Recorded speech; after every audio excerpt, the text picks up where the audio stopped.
Quiet, numbskulls, I'm broadcasting. Hello, you're listening to the podcast, So There I Was. It's how all great aviation tales begin. Happy New Year, Fig. It's New Year's Day. Happy New Year, my friend, and Happy New Year to all our listeners.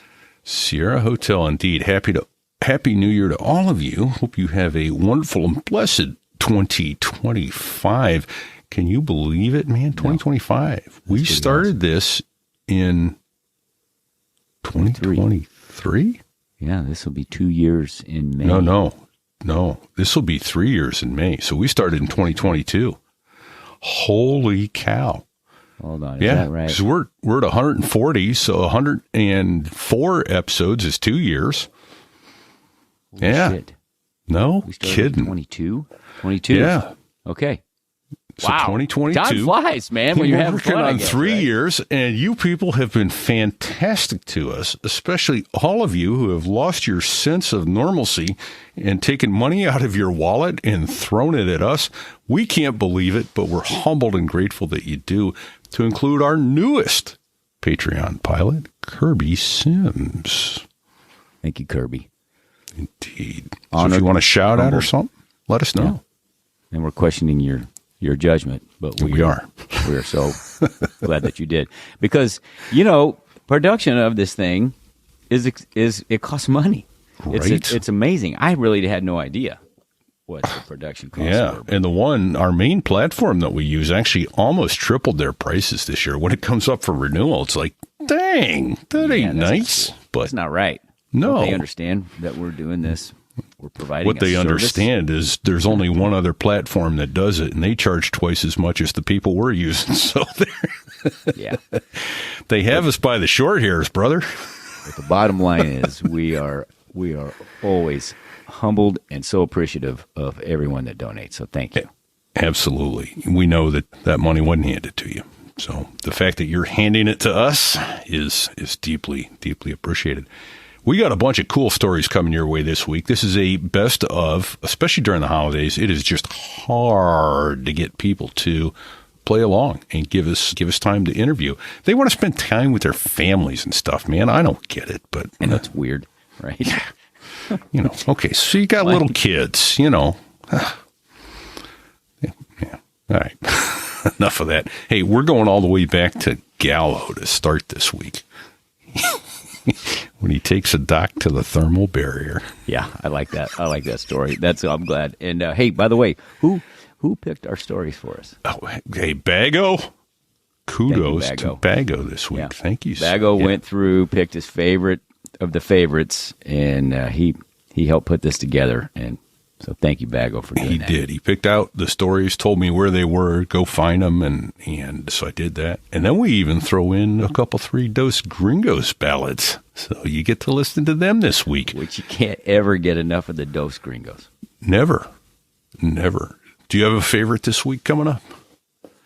Of what I'm looking at here? All the stories here, yeah. Well, I do like the thermal barrier. I also like Chemo, episode There it 111, is. the Jamaican leg spreader. The Jamaican leg spreader. And Bart got shot down. Yeah. That story, which is on there. Yeah. Casey, That's a hell, I'm looking at them. They're all good. Casey, They're all fantastic. Yeah, Casey got totally. hit in the A10. Oh my gosh. Look, not a bad Disco's story pranks. in the bunch. Yeah. Rosie, Back to Shrapnel, Rosie. come on. I mean, they're awesome.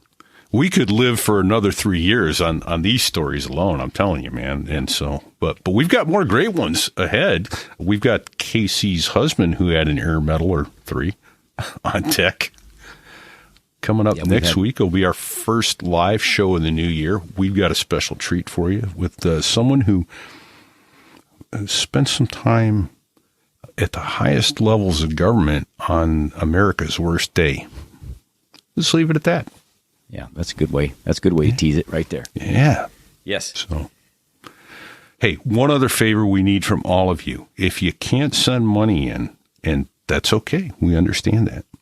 Can you do us one favor? Can you pull over to the side of the road right now, stop your car, okay, wait till the next exit if you have to, and text the URL to this show to 2 friends that you know like aviation stories. Share the show. Share the show. And who doesn't like aviation stories, for crying out loud? Right? I mean, what can I say? We've had some great ones, and the people I'm continuing to get letters from people who are just discovering the show, and we're thrilled you are. Help others discover it. Yeah, share the show because that's free. That costs nothing. Nothing but a few seconds of your time. And we would appreciate it if you shared the show. Indeed. Thanks also to Styx, who's done a lot of productions for us this year. And so Styx and Bago, both you guys, we couldn't do this without you. We are grateful for your assistance and help. I think it's that time, Fig. Let's get out of the way. Let's do it. And sit back, relax. Don't sit on the ejection seat handle. Don't. This here is a true story about crossing the pond Win. at night in the world's smallest cockpit on the tanker through the weather. Oh, and to the tanker crew who did that, thanks a lot. We really appreciated that. I'm just kidding. No, I'm not.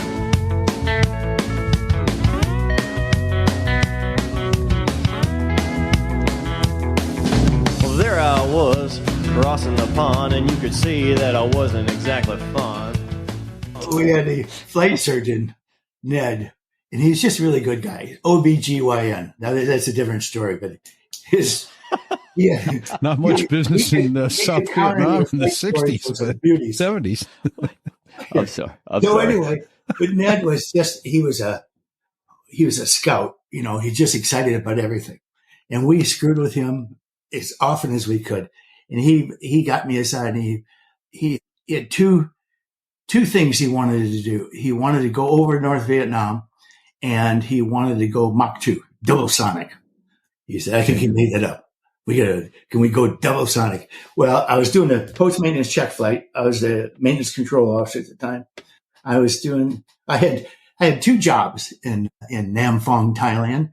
One was a maintenance control officer, and the other one was drug abuse control officer. Hell of a job in Thailand. So those are different stories. It was not a high point in the Marine Corps history there, the drug problems. But anyway, so Ned says, I have an airplane that I'm going on a test top, so it's a clean F4B.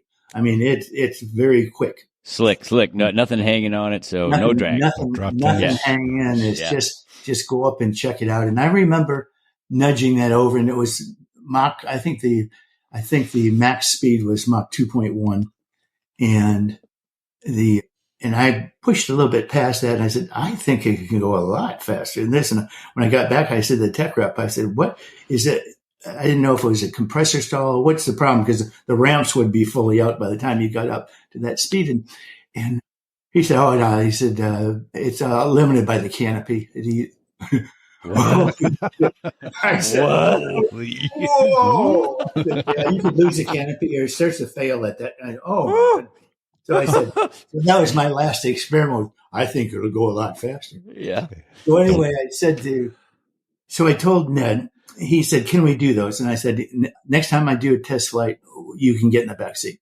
So when I was taking that clean F4 up, I got him. I said, okay, Ned, jump in. And it was great. We were taxiing out and I could hear this. I said, yeah. Are you feeling a little lightheaded? He said, yeah. And I said, it's called hyperventilate.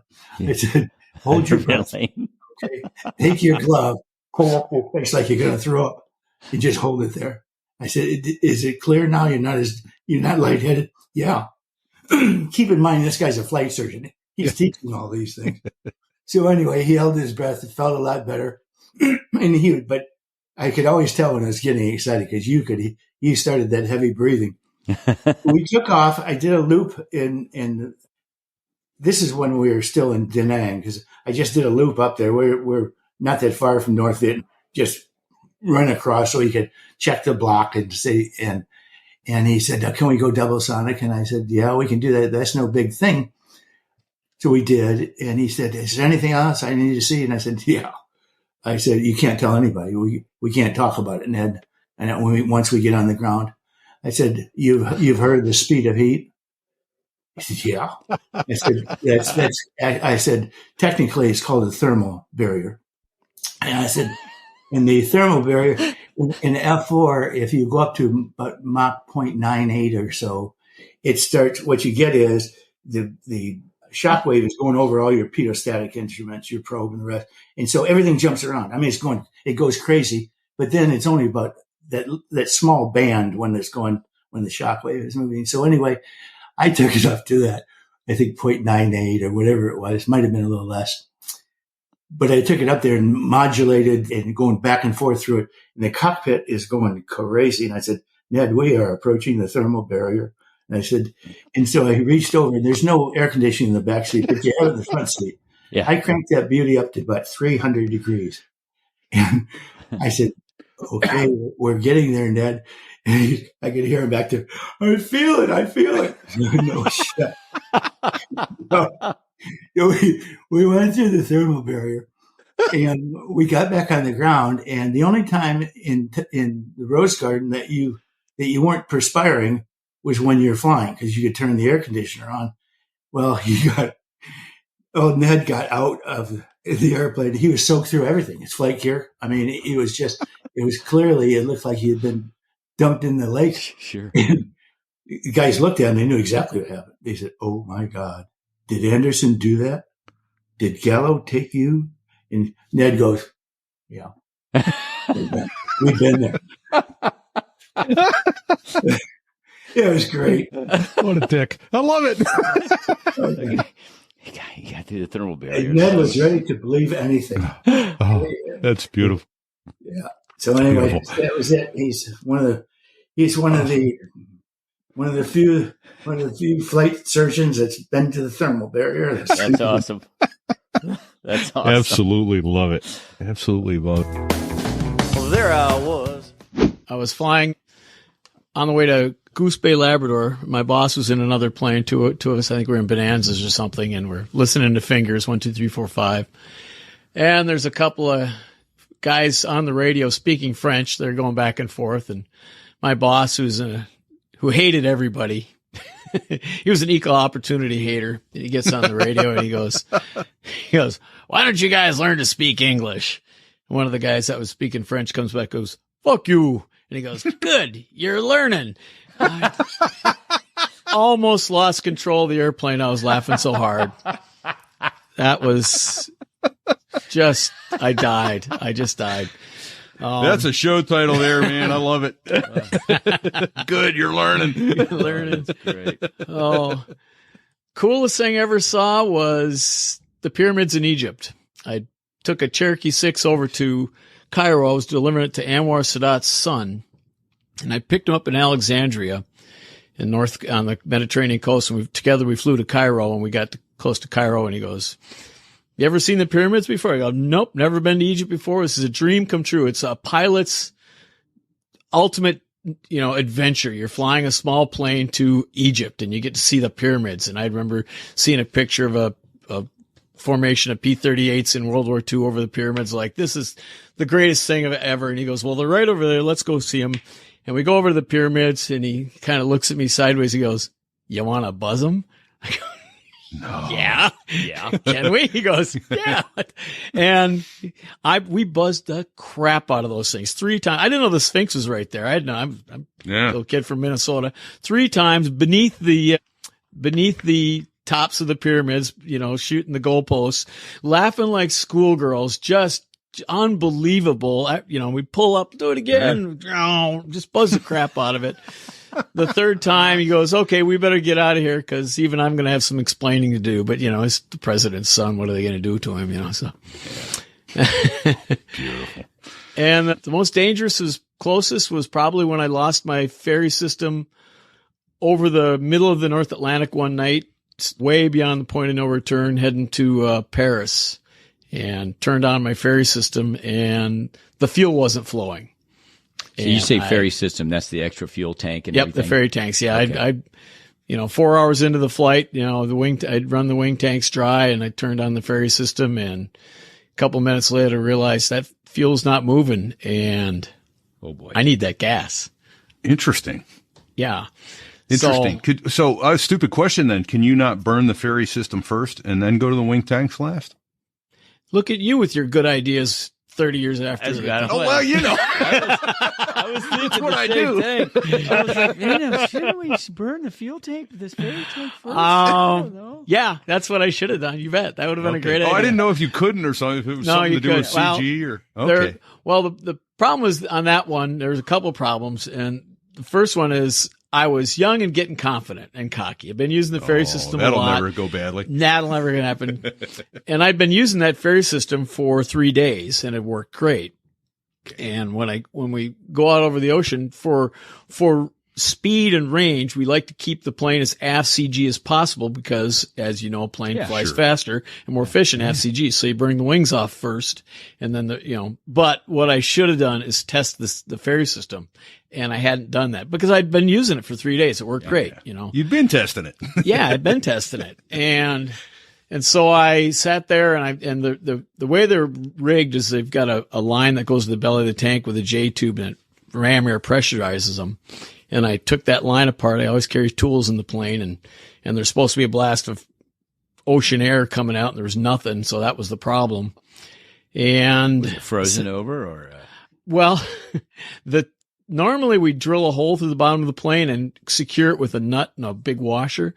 But this is a brand new plane, and the boss didn't want to drill a hole in the brand new plane. So him and the mechanic had stuck it sideways through an access panel and duct taped it in place. Oh, nice. I wasn't happy with it, but like I say, it worked for 3 days. So again, my fault. But yeah, so I sat there and looked at that tube and that big metal tank. It's like, how am I going to pressurize this tank? And basically think, well, if I can blow up an air mattress, maybe I can blow up a steel ferry tank, and stuck it in my mouth and started blowing. And I had to blow into that tank for 8.5 hours to keep the engine running. No shit. Also, the plane I was at 15,000 feet, no oxygen, hyperventilating like crazy. The plane's, the whole cabin was filled with 100 low level fumes. I was hypoxic and stoned out of my mind, passed out at least 3 times. Couldn't stop in Ireland because all the airports were closed in 00, and I was in no shape to shoot a 00 approach in a Bonanza, and had to go all the way to Paris blowing in that tube. So. And you were solo? Oh yeah. All right. This is like a whole new level of nuts. I'm writing. This is and a I'm whole. processing this. This is a whole new level of nuts. It is. This is some not of the normal. This is some of the wildest aviation I've ever heard of in my life. It's amazing. It's fascinating. And Wow.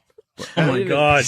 So you're You got to do what you got to do. Man. You're hyperventilating Yeah. because you're blowing, and then you would you would pass out just from the fumes and the lack of oxygen and the hyperventilate. Then you kind of wake back up. And so, did the airplane have an autopilot at least? Yeah, it did. What kind of plane was my this? my fear was I tried not to pass out because what I thought would happen is, if I passed out eventually, because I was feeding the fuel into the wing tanks. That's where the fuel went. So I had to pressurize the ferry tank by blowing into it, and then it would move some fuel out into the wing tanks. And if I passed out and the wing tanks went dry and the engine quit, I was pretty sure that would wake me up. But I didn't think, as I'm plunging toward the ocean, that I could get the ferry tank pressurized in time to move fuel to the wing tanks in time for the fuel to look from the wing tanks to the fuel system, to the fuel pump, to the engine before it hit the water. But didn't matter. I passed out anyways. So That was a long night. Well, there I was. We flew in formations of 28 planes. We had wow. each group had each squadron had 7 planes, and so we had 4 squadrons in our group. So they usually go out. Well, trying to rendezvous 28 planes. Times. Would you guys circle over the base to get joined up and then No, go, or would you join up en route? They had a place en route someplace, in some small town or something. Yeah, orbit over a small town, join up there. Rendezvous point, yeah. And then usually that was before we got over the water. We had to fly to the Adriatic Sea. And so we were in formation by that time. Okay. That's when things got kind of hairy sometimes because it was cloudy. You couldn't see the ground, so you couldn't find your rendezvous point. You couldn't see it. Oh, yeah. And things would get kind of testy because you took a long time to get into formation and you were using fuel. So we just had very enough fuel to get up there and back anyway. So it got kind of, nasty 2 times. cussing each other out and so forth. But anyway, then we took off the site, and we flew over the Adriatic, and of course, trying to gain altitude because we flew. Most of the time we flew, we were probably 25,000 feet high. So we had trying to drive a big old lumbering bomber up with a fully loaded gasoline and bombs. It's hard to do. So it took quite a long time. But once we got 10,000 feet, then it's time to put on oxygen. And that's when we went to our positions when we got to be 10,000 feet, because that was required to put on oxygen mask at that time. Okay. So that probably took, I don't know, probably an hour. But before that, we had to test fire machine guns. We always had test fire machine guns. So this formation kind of spread out, and then we'd try to not hit anybody. And so aim towards blue, and squeeze the trigger. Oh my gosh! But our poor Walter gunner, he was a problem. Of course, we always said, "No, if you want to be a Walter, you got to be kind of crazy anyway." But he was having trouble with these guns all the time. And our pilot, old Jim Nixon, he said, "Crying out loud, can't you guys help that guy?" Anyway, but he was okay. But he was just a problem. Hey, Rosie, you can't even see it on the photos that I have. It's down low, and a mouse could squeeze into it, but that's about it. Yeah, well, that's right. There's very tiny, and of course, the way that Walter worked, the Walter was up, and then when you got up in the sky, they had a hydraulic hoist to lower the Walter. Yeah, right. Drag on the ground if it was normally sitting. If it was just sitting, And so anyway, but you guys carried 12 500-pound bombs. How many rounds of 50 cal would you carry? I knew you was going to ask that because I was thinking about myself, and I don't know. Well, okay, so let me ask you. I would say we probably had at least 200 or 300 rounds for each gun. Per gun, yeah. And so I need you to help me dispel a wives' tale. So were the 50 caliber belted rounds? Do you know how long they were? I know they were probably in a box. You carry them out to the airport. They were in the boxes, so we didn't see that. Do you know what it measured out if you pulled that belted ammunition out? No, I sure don't, because I don't think I ever saw it, to tell you the truth. Say the rumor is it was 9 yards long, 27 feet. And the reason I say that is because there you go. Because guys would come back and they'd say, how'd it go? And we say, and the saying was, I gave him the whole 9 yards. Oh, yeah. Well, that's right. Yeah, that's where that came from. Yeah.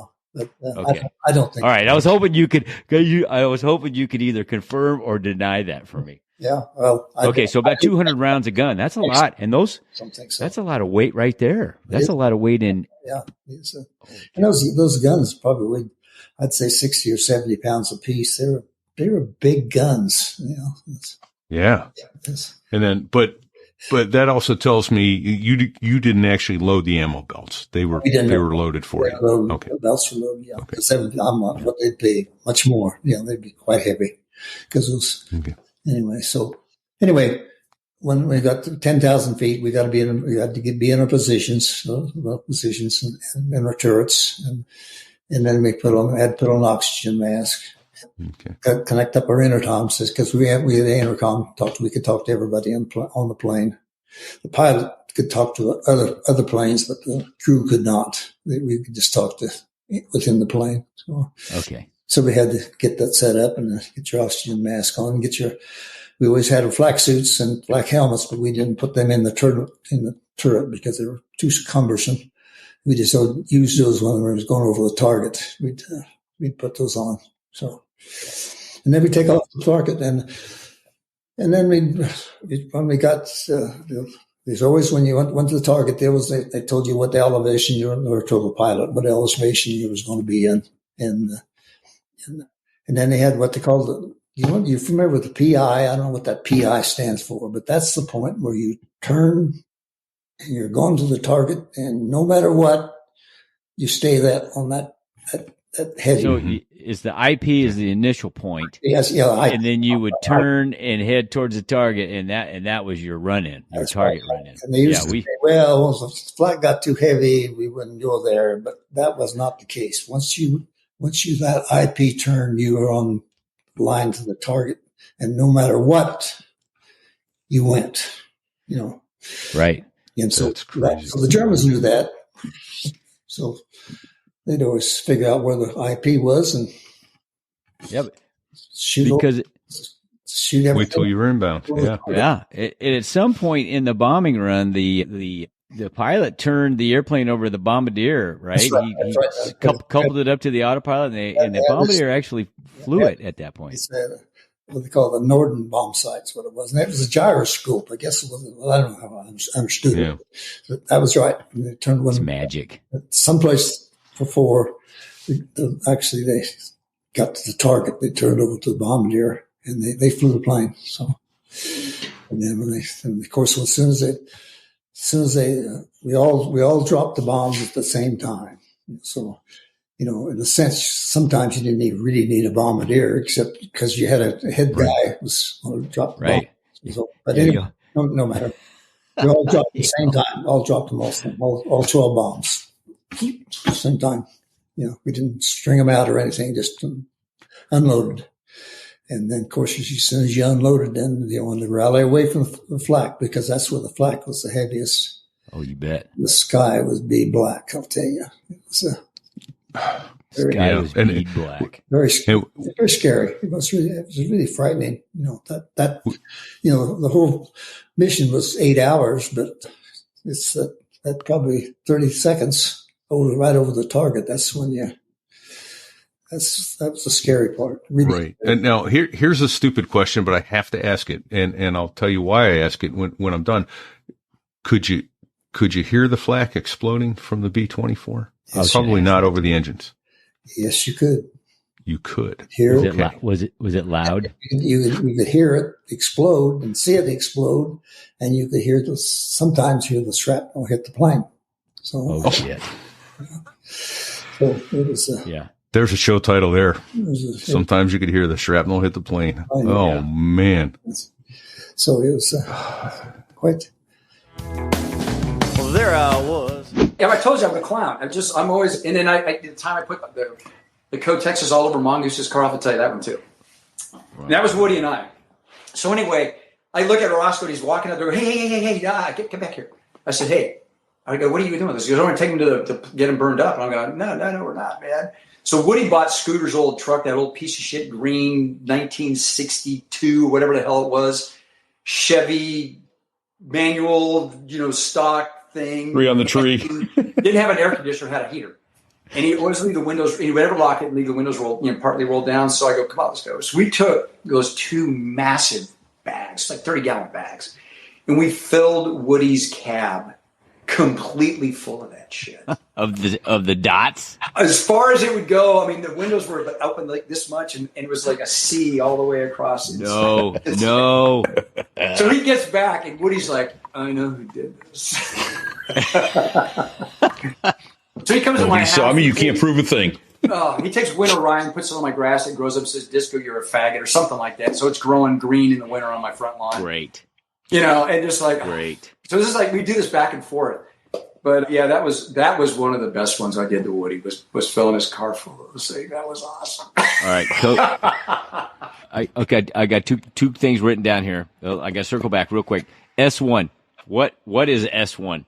S1's I know what it is. The admin department. So Okay. S1's administration. S2 is intelligence. S3 is operations. S4 is logistics. So those are the one. A lot of times you hear the terms, hey, I want to see the 1 and the 2. You're like, huh? So the CO wants to see admin and intelligence. Or, hey, I want to see the 3. OPSO. So I was going to be Smurf's assistant OPSO.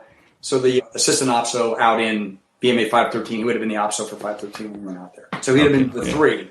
Thank you. In those terms. Yeah, man. Hey, ask away. One other one from the circling back very beginning was explain what a stream stow is, if you would, please. Yeah. So a stream stow is we do a 4-ship stream stow, or typically it was 2-ship. So the Marine, Harrier Hornets, you see those guys that line up in parade formation like this on the runway. They take off next to each other. Sometimes they'll do 10-second go. So lead will go, and 10 seconds later, dash 2 goes. Or they'll do a section go same time. Or you see the blue fairies do it. They do the diamond, the fingertip like this, and then the other guy over here, and then he underneath. Four slides into the slot. Four slides into the slot. So then they got the diamond. So at Harriers, because of the way we took off and goofy with our weight turbulence and all the other nonsense, they did through all the studies. It was like 1,000 feet. Typically, you're going to be airborne by 1,000 feet. So we would, you do a stream stow, you do 4 ship, and dash last would get at the very end of the runway, 1,000 feet down, be 3, another 1,000, and stagger on the runway. So, here's 4, here's 3, here's 2, here's 1. And then you'd go, say I was a lead for 4 ship. And that's the other thing in 203, you were really a division lead. You weren't a section lead leading another section. So when you're taking out a division of students, man, you were busy. Oh, yes, you were. I real quick, I'll digress real quick, but I had a student one time, we're coming in for the break, we're going like 470 or something like that. I get everybody, I'm like, do the, he's over there. They make space. Get boards, cross under. Yep. Yeah, there's 4 over there right now, and I'm about ready to break. And thank God, I go, there's dash 2 again. Look, he crossed himself back under. He was on the wrong side. He just You're going to break into him. There. Oh, my God. Because it's hard looking right. It's hard looking right. Thank God I looked, because I'd have just gone right into him. And I go, of course, I use a few epithets, but I depart and re-enter. Anyway, but it just stupid stuff students would do. So stream stuff.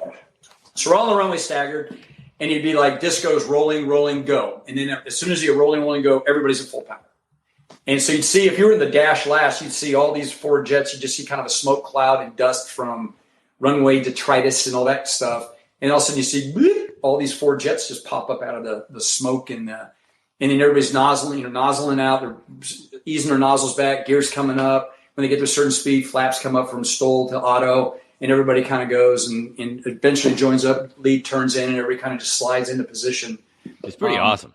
It's a beautiful thing when done right. Yeah. Yeah. And the thing too, is the Harrier accelerates so freaking fast. So as soon as you get off the ground and you hit those nozzles aft, I mean, it's like a kick in the ass, right? Well, somebody told me. Well, actually, when you first go, because you're at, I think it was 10 degrees nozzles, if I remember right. When you 5 or 10, yeah, it was just cracked. Full power. Somebody told me that an AV-8 can outrun F-15, F-18, F-16 to 300. Oh, yeah, to 400. To about 400 knots, and then those intakes are a great big speed break. Yeah, that thing the whole thing's a speed break.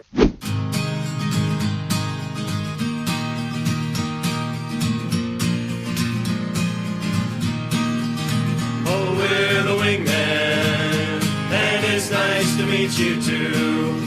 We're just gonna stand here till you tell us what to do. We're the wingman, and we ain't got much to say. And if we did, you know that we would fuck it up anyway. We're the wingman, and we haven't got a clue. So if you're not a wingman, then to hell with you. Knock, knock. Who's there? Too wide. Too wide who? 2, why'd you let us fly into Saudi today? 'Cause we're the wingman, and we bear all the shame. When flight lead screws the pooch, you can guess who takes the blame. We're the wingman, and we're tired of keeping sight. We could do just fine without that asshole on the right. We're the wingman, and we think we have a clue. So if you're not a wingman, then to hell with you. Knock, knock. Who's there? Too huge. Too huge who? Too huge has got the lead on the right. Oh, we're the tag lead, and we don't. Ah, fuck it. Fox 3. Oh, we're the wingman, and you know we never miss. We just shot our flight lead down, and now he's fucking pissed. We're the wingman, and we hate to be alone. Without someone to follow, we would never make it home. We're the wingman, and we haven't got a clue. So if you're not a wingman, then to hell with you. Knock, knock. Who's there? Stu. Stu who? Stupid American. Tell us everything you know. Everything? Yes, everything. All right. Oh, we're the wingman, and we don't know a thing. If we were to think they'd have our asses in a sling, we're the wingman. There's no better life than this, 'cause knowledge is the power, but ignorance is bliss. We're the wingman, and we haven't got a clue. So if you're not a wingman, then to hell with you. Then they spun me through a year at command and staff, and then right back to Miramar, went right back into the squadron and took a jet to Afghanistan, which was pretty badass for sure. Because for that one, I took half the squadron to Afghanistan, and they were doing this weird thing at the time where they were taking half a squadron from the East Coast and half from the West Coast and mashing them together to form a full squadron in OEF. So in our rotation, I was the dead OIC from the West Coast, but the East Coast Squadron brought the flag in the CO. And that ended up being a great deployment. You know, there was some natural, say, call it friction early, because you got, you know, half a unit from one coast, right, half from the other. And, you know, I think most people who've spent any time in the Marine Corps know definitely East Coast, West Coast, a little bit different, generally in how they function. But we were able to work through some of that early, which was good. And then from that point, you know, it was off to the races. And again, we ended up getting mixed up with 160th Special Operations Aviation Regiment, because early in that deployment, and we deployed in January, and in March, they were running a mission out on the Pakistani border, and they ended up rolling a CH-47, one of their 47s over, and only a 53 can pick up a 47. 47 can't self-recover. So we got tapped to go run what we call a TRAP mission, Tactical Recovery of Aircraft and Personnel, to go get that aircraft. And it was the coolest mission I ever got to plan and fly by far, for sure. And so we got a call, you know, it was around 1 a.m. one night, and telling us it was there. And then it was, I see Taco's comment down there. He's not wrong. That's about Iraq, though. But we had basically the night to plan that 47 recover, and we had to strip about 5,000 pounds off of our aircraft to make the math work. Wow. But even that left us with no power margin in the plan, which the CG didn't like when we briefed him the next morning, our commanding general, because we're always supposed to have at least a 5% power margin, you know, just for safety purposes and just to give yourself an out. But we didn't. But we planned it, and we ultimately got told the next day, hey, yeah, you guys are going. So we took off, flew out to the Pakistani border in the middle of the night where this thing was, met up with the task force guys at a forward operating base that didn't exist, that they called home, put the finishing touches on the plan to get in and out of the objective area, and then we went in there and got that thing right at sunrise, which was awesome. And we did it right at sunrise because it's the coldest time of the day. So for lift purposes, it just made the math, you know, best case scenario. But that's a great pulled it off right there. It's showing you guys slinging it. Yeah, it is. Yeah, I can see it. It is a great picture. Yeah, 53 carrying a CH-46, 46, 47? 47, yeah. So almost the same thing. And then Bago actually put something up on our Facebook group the other day about, it was a 53. It was slinging an F-35 and tanking on the back of a C-130 at the same time. Oh, he's got it there handy. Look at that. That just happened. Yeah, that just happened. And people on Facebook are going, that's bullshit. That's Photoshop. That didn't happen.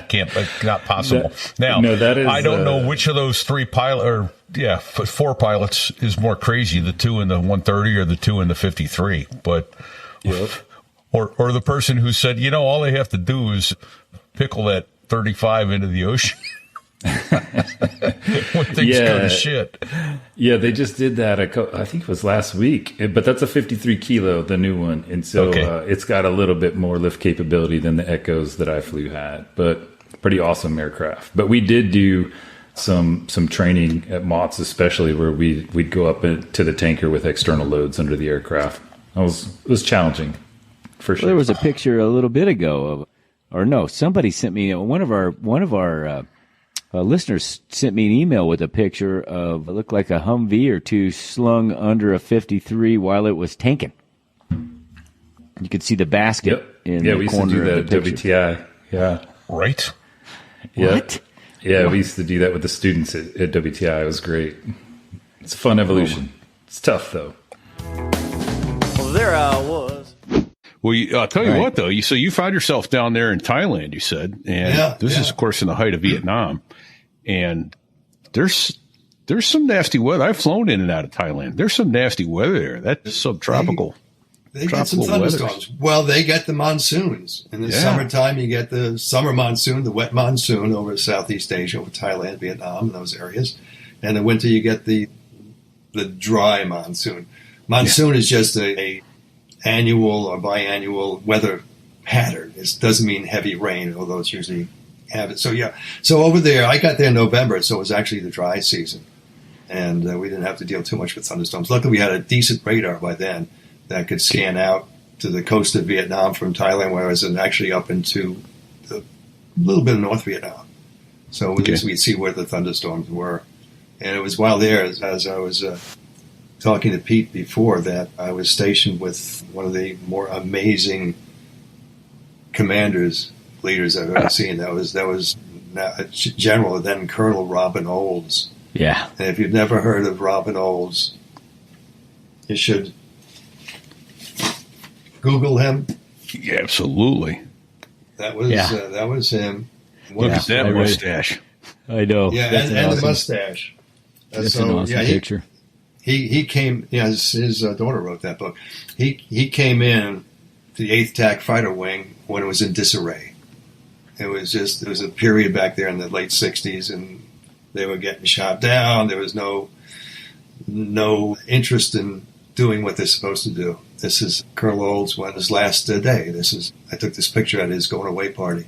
So he came in and he just changed everything around, and he did it by walking into the room full of all the lieutenants and captains flying the F-4s and saying, "Okay, guys, these missions, I'm going to be the tail end guy here. I'll be the last guy in the flight with whoever that is, and give me 2 weeks and I'll be better than any of you." And they kind of snickered, and he was, because he was a World War II ace. He was one of those pilots who, he described it as, I don't think about where I'm going in the plane. I mean, I don't think about what controls to use to get me someplace. I just think about where I want the plane to be, and it goes there. Right.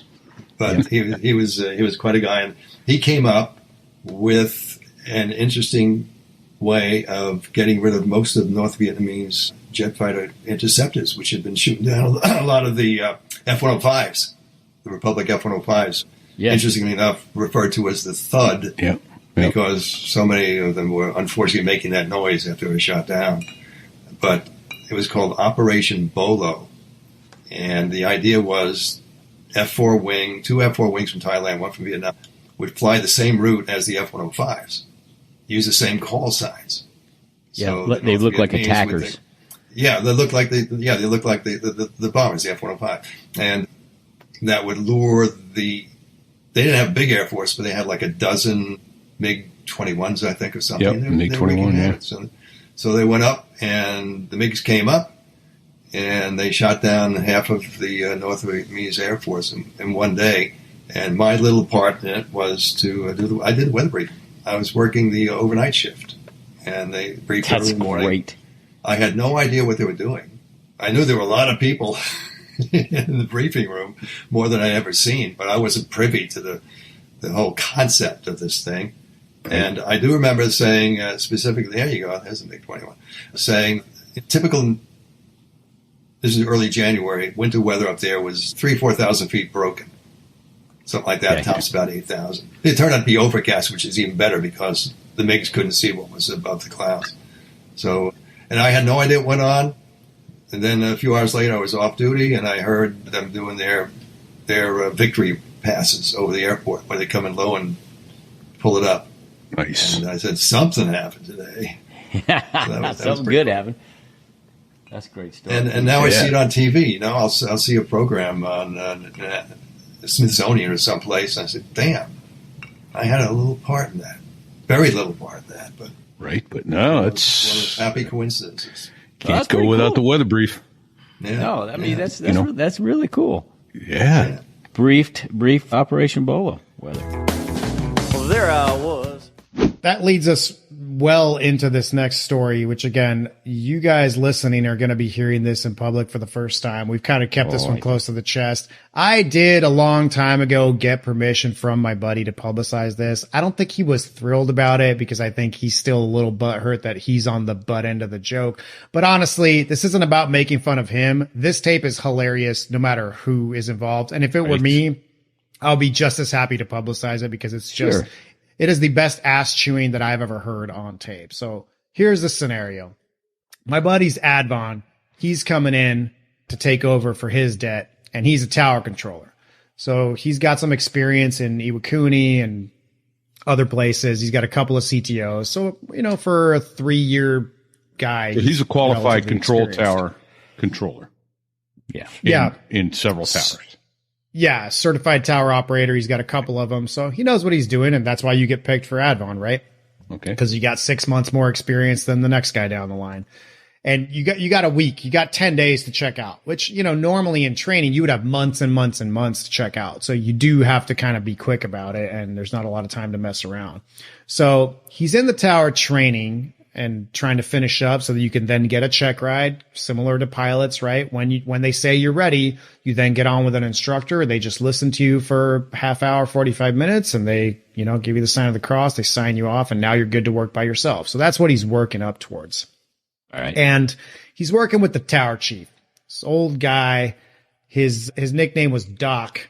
And this guy, I'm not going to quote the branches he was in because I can never remember which 3 of them they were.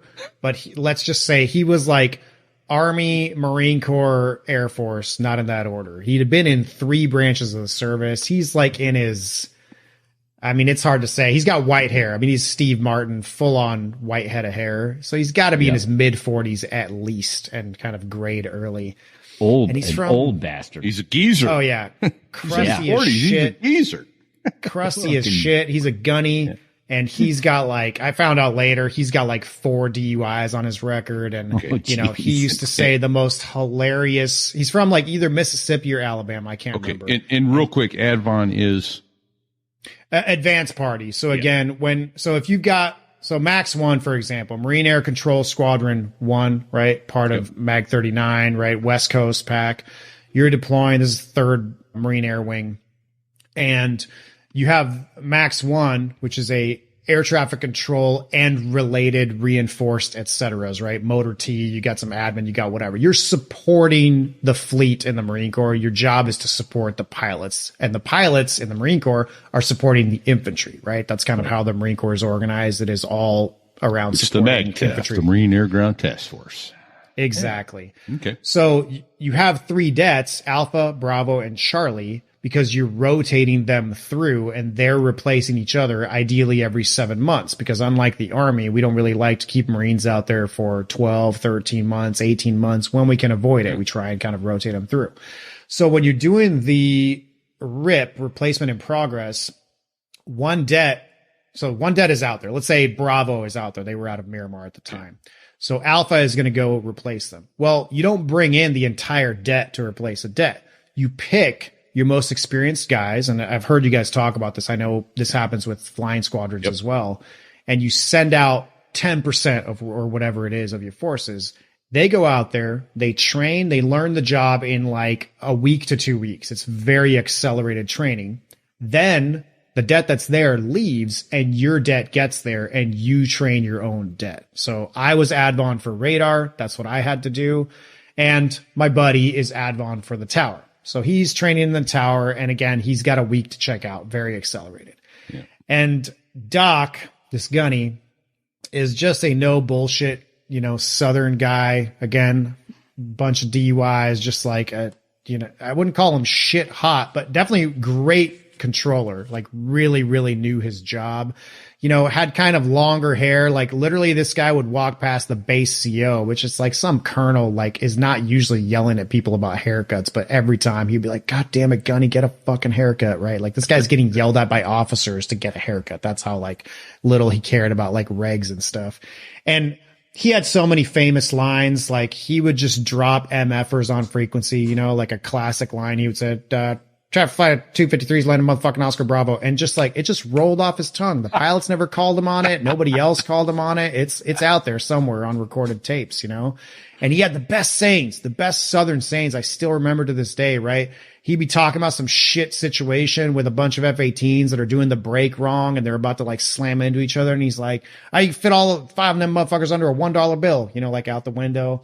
Or one of my favorites I still use to this day is, you know, you're about as useful as a screen door on a submarine.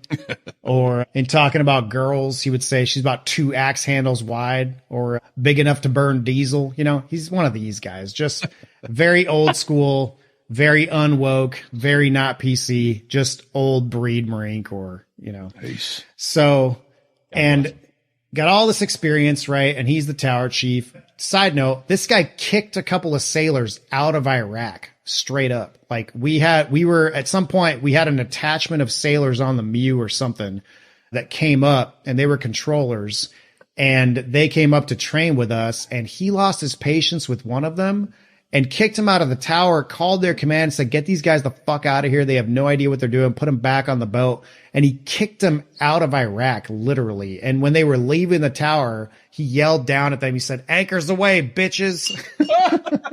So again, this guy was just full of stories like this. So this is the character who is in charge of supervising my friend and seeing if he can make it through the tower, right?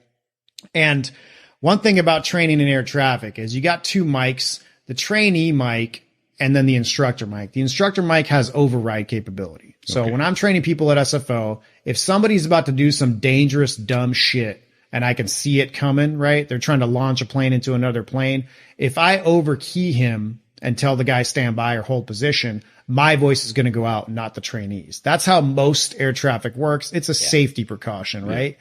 Out at Al Assad, the mics were not set up that way. So there is no override capability, one. So if your trainee is doing some dumb, dangerous shit, you got to like slap him and get him to unkey and tell him to stop. Like, hey, unkey, right? Yeah, and then so you got talk. to key up. Yeah. That's just the way it works, right? And number 2, which is what gets us to this tape, is that the tower environment, the mics are always hot. So this is not normal. In air traffic, you know, if you hit a button for a relief briefing that's recorded for good reason. If you're keying up a transmission, that's all recorded. You can pull it back later. But we don't have what pilots have as a cockpit voice recorder that just records the ambient sound of. I didn't realize that. I thought you guys were always hot mic amongst yourselves. So in the event of a mishap, they could always go back and go, what were you thinking? What were you talking about? So it would that's make interesting to me. Yeah. Sense, but man, the shit that we talk about that, you know, if enough. I really have to square away the tower, sometimes I'll be like, hey, we're below 10,000 feet. Shut the fuck up. Right. Yep. For like a pilot reference. But you know, it's also a high tension environment and we're not actually flying an airplane. So you have to allow a little bit of banter back and forth and, you know, shit talking in the tower. It's very common. What I like to say, like at SFO, shit rolls to the right or shit rolls clockwise, meaning the first position to get busy is clearance delivery. We're all these strips are printing out and you're like, oh, here comes the push, right? So clearance is tubing is a common expression, right? Tubing means you're going down the drain, you're going down the shitter. And so everyone will be talking shit to clearance, but then ground, now all those planes are pushing back. So now ground's tubing and local isn't busy at all. So we're like, hey man, you got time for a question? We're like, hey, you doing all right over there? Right. You're always talking shit to the other person and poking them. And then eventually the shit rolls all the way to the right. And now local's not talking shit because they have the planes. So that's very common. So out in this environment, everything's recorded. It's basically like having a tower cockpit voice recorder. And that's what this recording is. You're not hearing the frequency, which is why in the blank spaces, what's happening is the pilots are talking, but you won't hear that. And the controllers are waiting to talk. So you're hearing both the banter in the tower between controllers from the instructor to the trainee, and you're hearing their transmissions as they're coming out of their mouth, but not on the actual frequency. So this guy, Doc, had a habit of being an overkeyer, right? He tended to step on you and talk over you just because he wanted it done his way, even though what you were doing wasn't necessarily unsafe, right? And that's just common. He was an aggressive instructor and that kind of happens. But again, over there, But over there, you've got this weird thing where you can't actually overkey someone. And so my buddy was getting really frustrated and he was in my can, like in our off time, and he came in to talk to my friend who worked in the tower. And he said, man, I'm really frustrated. I feel like I know what I'm doing, but he's constantly overkeying me. And this is the kicker, right? So going into this week's situation, my buddy gives him this advice. He goes, man, Doc's just like that. He's going to overkey you. Just keep talking. If you're confident and you know what you're doing, don't worry about it. Just keep talking and he'll unkey and he'll leave you alone. You just got to act like you know what you're doing, and you know what you're doing. You're fine, right? So he's like, all right. So he's going to the tower with this idea that he's got to be confident. He's got to man up and just stay keyed up, and it's going to be fine. And they've got some weird situation. There's a hole in the runway. I'm not sure if it's from a mortar round or what. And 2 F-18s are trying to join up as a flight, but they got to talk them around this hole in the runway. And that's why it's like not really standard phraseology. It's a little bit complicated, which is not a thing that trainees are good at doing. So that's like right? there's 10,000 feet of runway instead of 12. Yeah. What does the ATIS say, right? The ATIS has a shortened runway. He's trying to verify all that with clearance. And ATIS is a recorded thing that we hear over and over and over again. It gives you the runway, the weather, all that stuff, and it tells you what runway is being used. So, okay. Exactly. So you'll hear they're talking to this flight of 2 F-18s, and they're trying to automatic Transguide Information Service. Yeah. There you go. And they're trying to get these planes to line up and get out, which again is a little bit non-standard, which is where you run into trouble when you're a trainee. Yeah. And my buddy is going into this trying to be confident and trying to stay keyed up. And let's just say it did not go according to plan. Yeah, the 10x2. Right. East of the C-130. That's why when I saw him pass, I didn't know C-130. For future reference. I'm not even giving for future reference. What does the ATIS say? What is the ATIS saying? First 2,000 feet of runway 27 unusable. Okay. Can you pause it real quick? Okay, so the guy with the Cajun accent is the trainee. Okay. The guy who's saying, what does the ATIS say? That is Doc. Just to give you the background. Sounds good. And here we go. Aircraft will be departing from the 10,000 foot remaining board. Is that on there? No. That needs to be on there. Aircraft will be departing from runway. No arrivals, runway 27 left.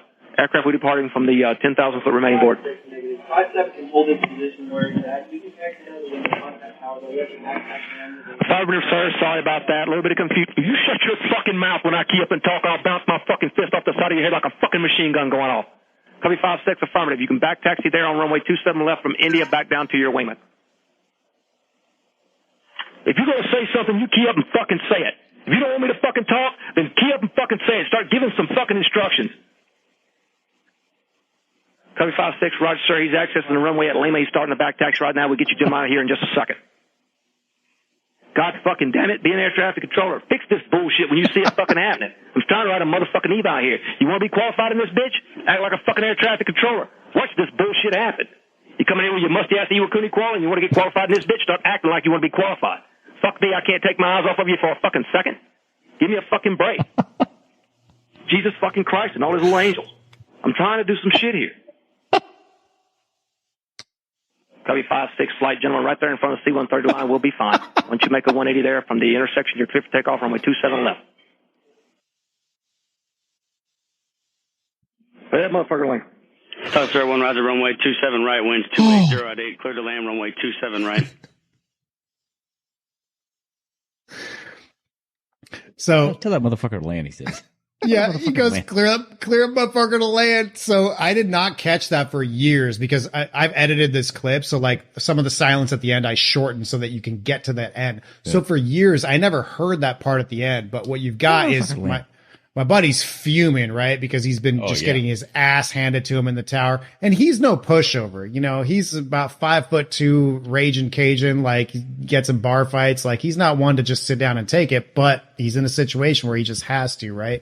And so after all that, what happens is Tusk 01 A10 checks in for just like a normal call, like a straight in approach to 27 left or whatever. And as if he needed to be told what to do, he goes, clear motherfucker to land. And that's when you hear my buddy go Tusk 01, Alisal Tower, runway 27 left, clear to land. So for years, I didn't catch that last part, but I think that's a nice little cherry at the end. Yeah, that's awesome. Breathe in, breathe out, clear that motherfucker to land. That's awesome. So, he got checked out and he was fine. Everything was good. But sometimes that's what you got to deal with, Right. That's outstanding. Well, we actually send out an ROE document, rules of engagement, to all our guests. So it helps them figure out what we're going to do, how we're going to do it, yada, yada, yada. And that's one of the paragraphs in there is we say, you know what? We're explicit. We're an adult show, but try not to say the fucking fucker was fucking fucked. But I think the county just violated that. Probably Put so. that motherfucker to land. So sorry for all the F-bombs, folks, but, it's explicit. So, well, and there's that. God, that is funny. Yeah.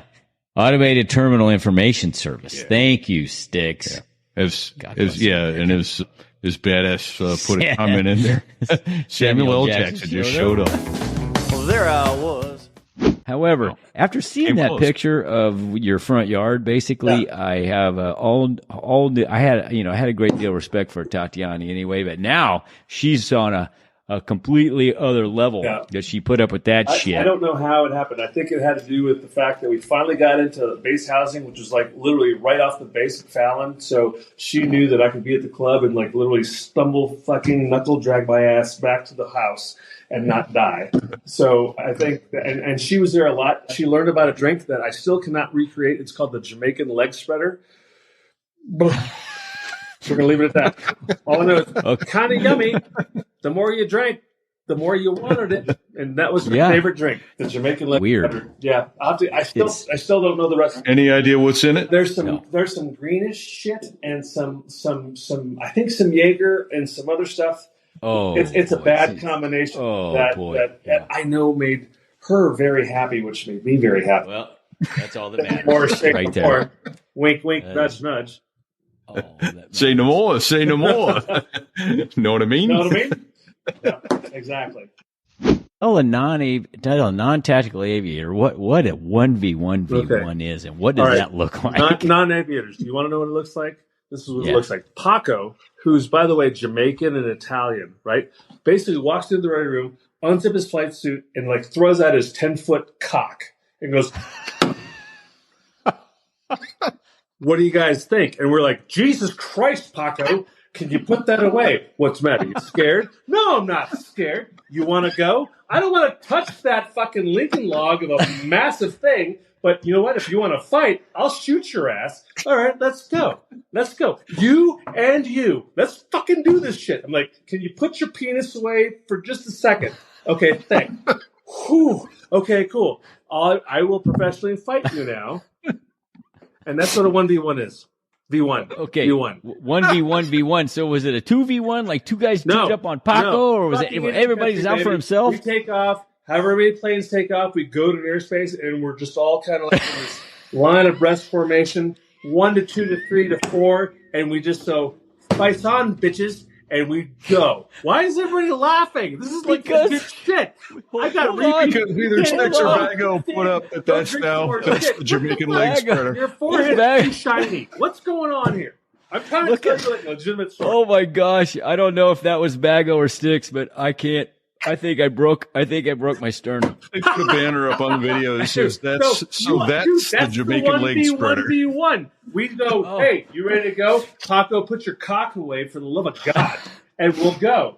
Can I not see that for like 10 minutes? Thank you. And we take off and we go to an airspace and we look across and there's 1 to 2 to 3 jets or maybe 4. And we say, "Fights on, motherfucker." Okay, so do you go in 3 cardinal directions and come back at the merge and say fights on? It is called Indian country for a reason. You do what you need to do to survive, and at the end of the day, we go. And usually, what we do at the first part, I hope Paco's listening, is we gang up on Paco because his dick is so big, and we fucking gun his shit. And so when you die, you have to separate from the fight for 30 seconds. So you have to exit the fight. And then you can come back in and you go, "Hey." It's a reset. Yeah. It's like two's in from here. You get an extra life after 30 seconds.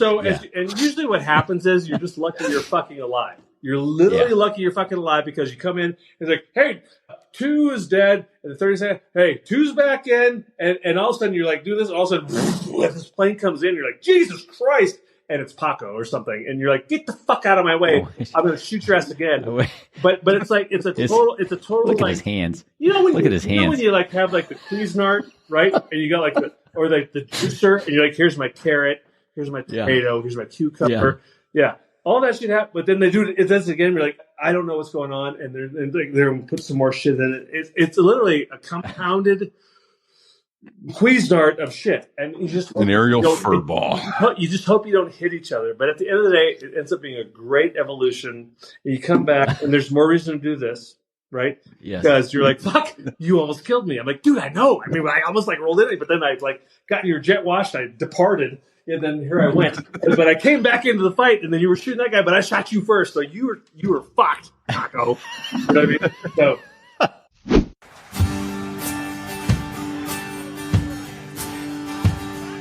I wanna take off from a carrier someday before I die. Strap that viper to a catapult and watch that sucker fly. 200 knots in under 2 seconds, that's my kind of fun. I do barrel roll right after takeoff, just like in Top Gun. But I don't wanna land. Allow me to explain and you'll understand. 'Cause it ain't so much the landing, hell, why would I care? Never have a crosswind and you never have to flare. You got 4 fucking wires, well how could you miss? I can't think of anything that's easier than this. But once you're on the deck, my friend, you're never the same again. 'Cause you're stuck on a boat in the middle of nowhere with 5,000 other men. Join the Navy? Yeah, I don't think so. Living on a boat? Yeah, I don't think so. Hot bunking? Yeah, I don't think so. Doing night trap? Fuck that, I don't think so. Sure, I thought about the Navy, but decided to pass. I love my 5-star hotels and per diem out the ass. I do all of my fighting well within the shore. Cable TVs and cappuccinos, that's the way that you fight a war. This won't lie, it can go. When the coffee ain't fresh, sheets ain't soft, and the beer is only somewhat cold.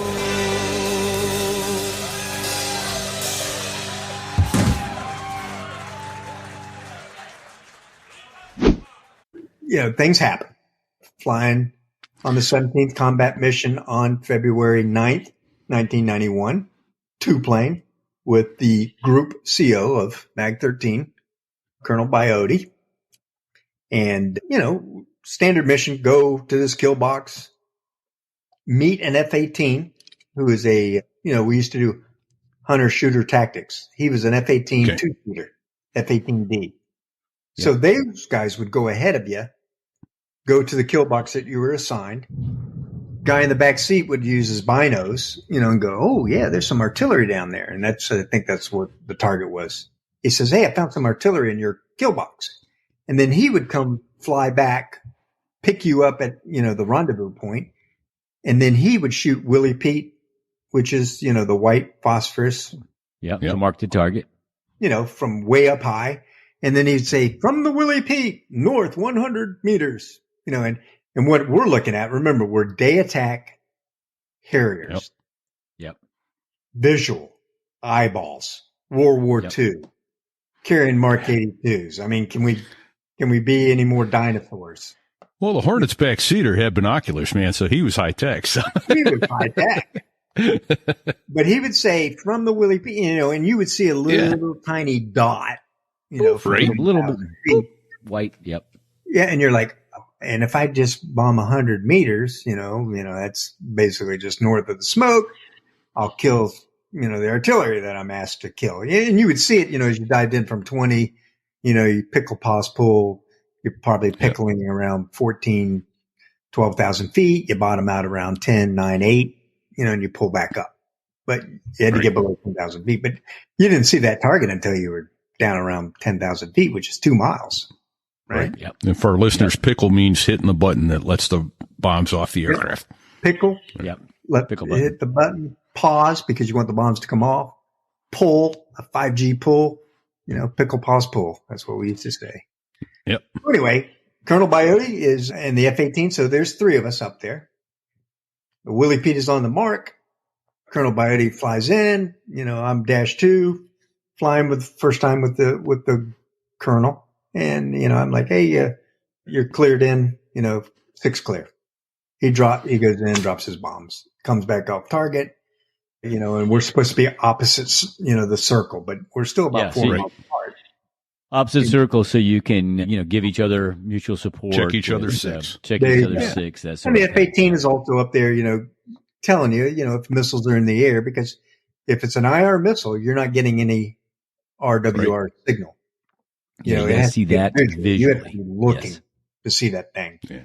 If they're shooting missiles at you that are radar guided, then your raw gear comes off and you get the tone and the visuals and all that stuff. But they were using IRs there.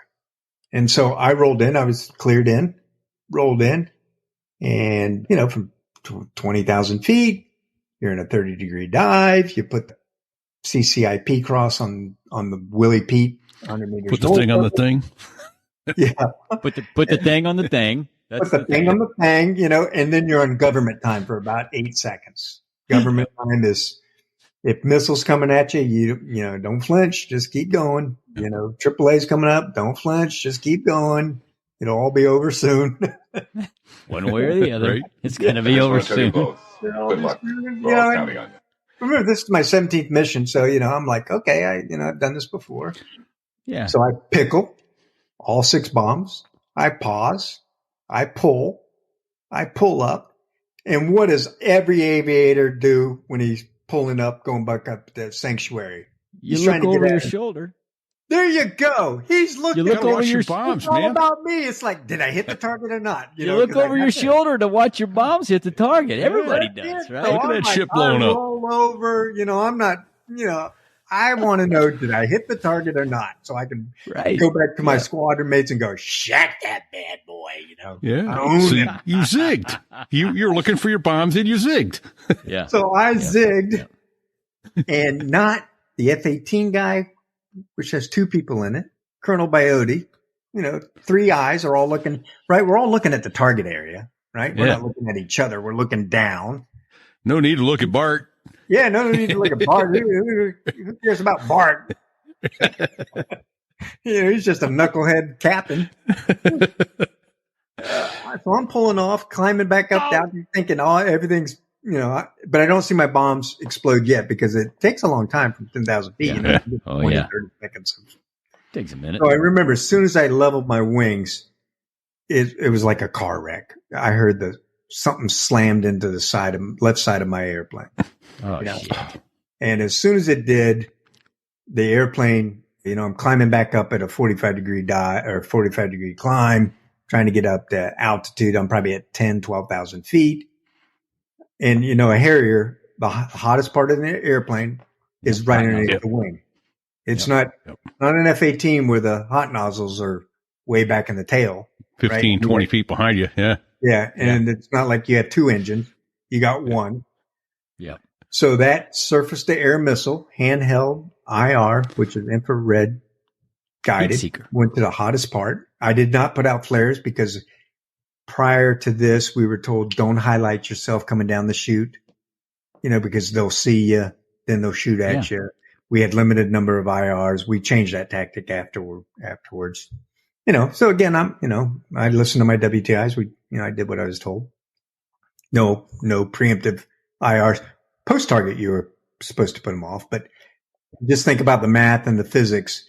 That guy who shot me down saw me coming down the chute in order for the missile to hit me where it did, basically at the bottom of the chute. So it wasn't, because Colonel Biote went first, he's kind of aware, hey, there's another airplane probably going to come down. He's looking around.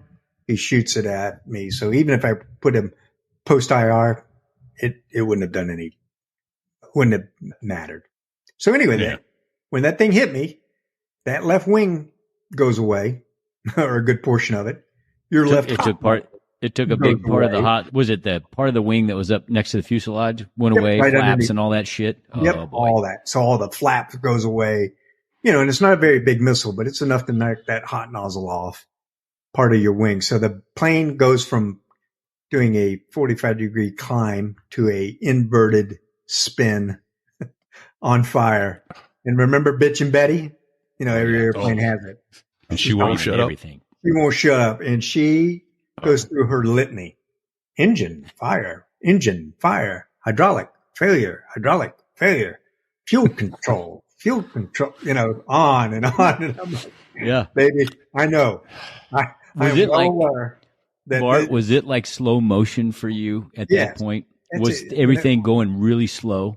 Yep, Sticks, that's exactly. You either get time compression or you get, everything is on drugs, steroids. It was like time compression. I remember seeing the entire emergency panel lighting up. All just that so many Christmas tree, pretty lights. Christmas tree, yellow and red. You can't think them all through. The airplane is now inverted and spinning, inverted upside down. And then I remembered, okay, well, this isn't going good. And then when it tightened up, when it even started spinning even more dramatic, that's when I realized I'm done. I got to get out of this thing. So I pulled the handle. And when I pulled the handle, you talk about time compression.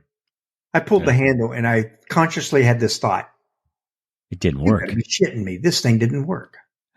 I pulled the handle. How come I'm not ejecting? Yes. And I remember seeing a bright orange light down by my legs. And I remember, now I'm inverted. I remember thinking as I'm slowly going up the rails in the ejection seat and my feet are slapping the canopy, the bow there as I'm leaving the aircraft. I'm like, and then I blacked out, from the G forces. Yeah. And I'm upside down, but it looks like I'm going vertically up, and I'm watching this video game of this orange glow underneath my seat. And, the airplane, last thing I see is the airplane, full view of the airplane as I blacked out, because all your blood rushed from your brain. Sure. Yeah. And then I woke up underneath the parachute. Obviously the parachute was twisted around like a. Of course it was. Of course. Well, yeah, because you went out inverted, spinning. Yeah, with a huge amount of torque on your seat in your airplane. And in the seat, I love whoever the engineers are. They designed the seat to automatically go, for the oxygen to stay on, for the seat to separate automatically. Yeah. All that stuff is automatic. So even if you're passed out, you're still alive.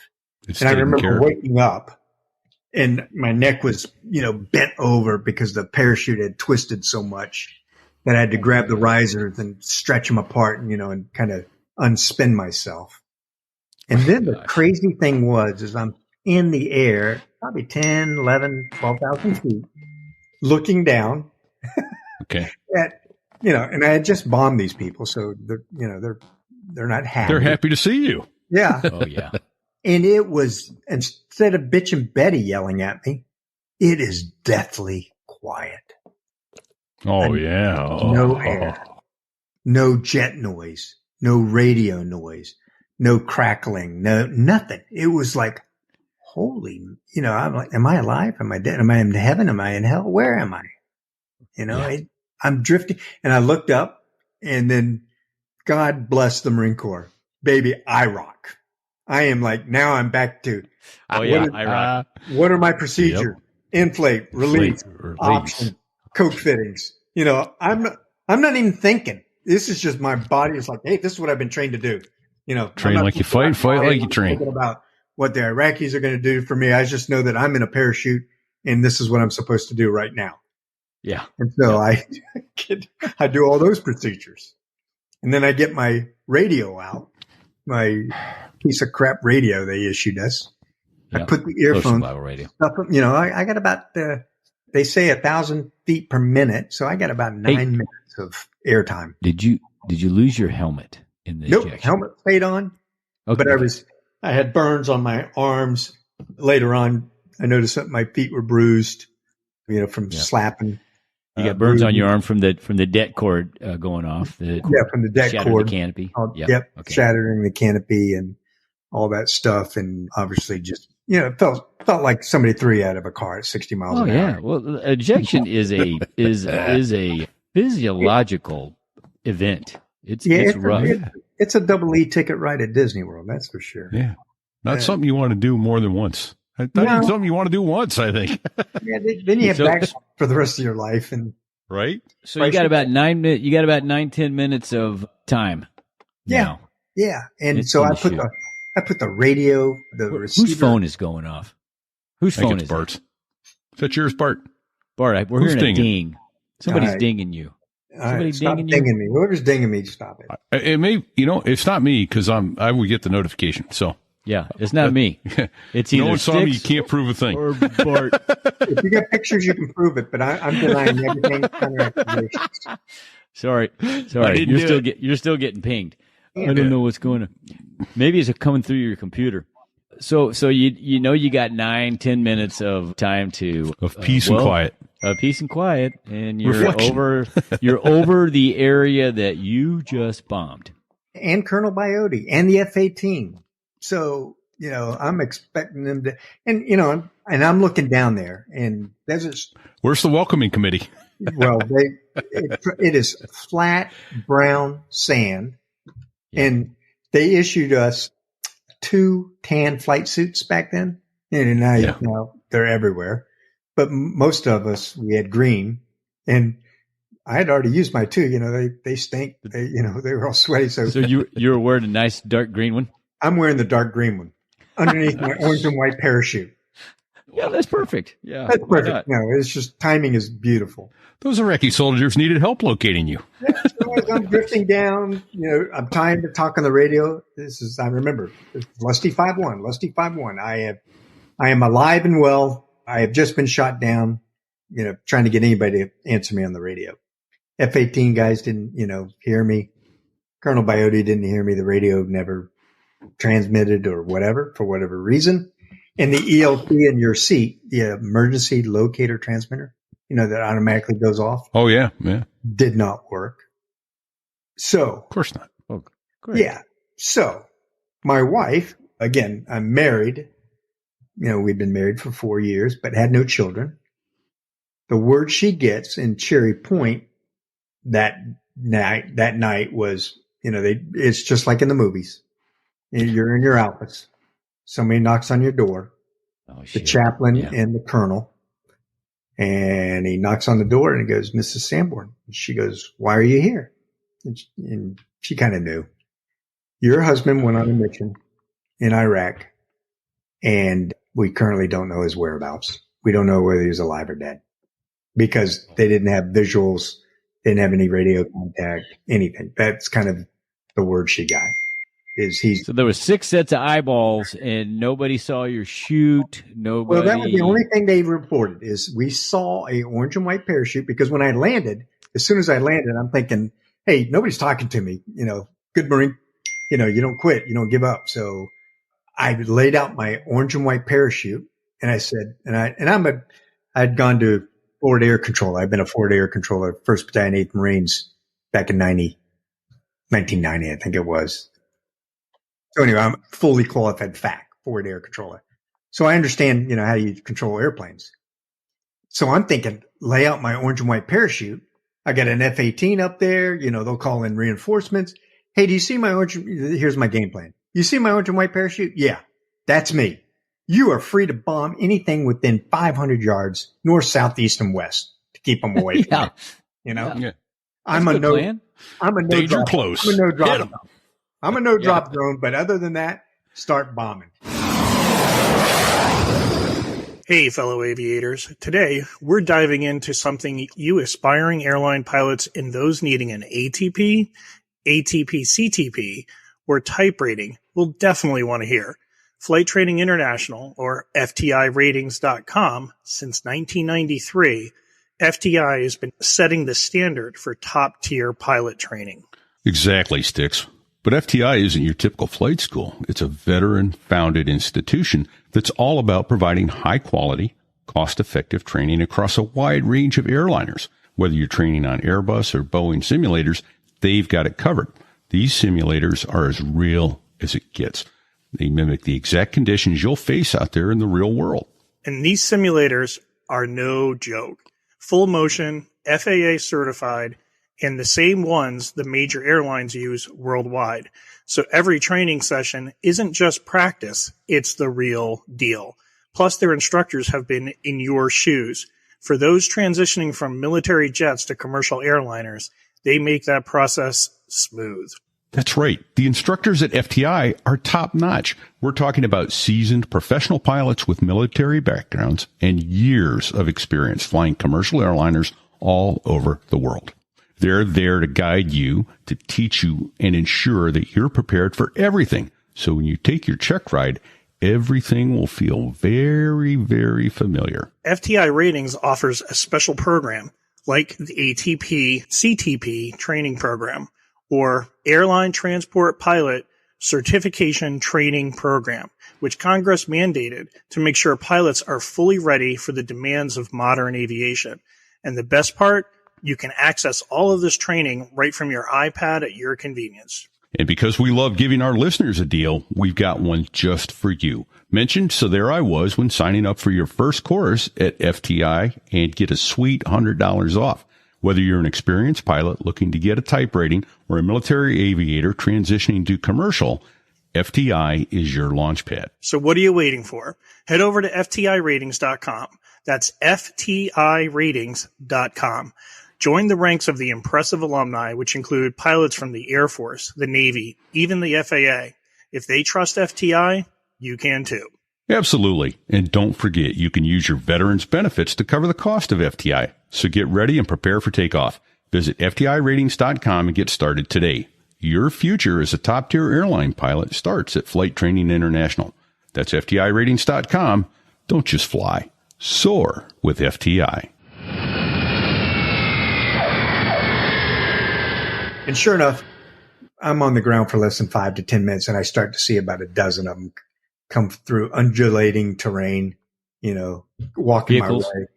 And I'm on the radio still like, hey, this is Lusty 5-1. I got a dozen Iraqis coming in my direction, north of my position.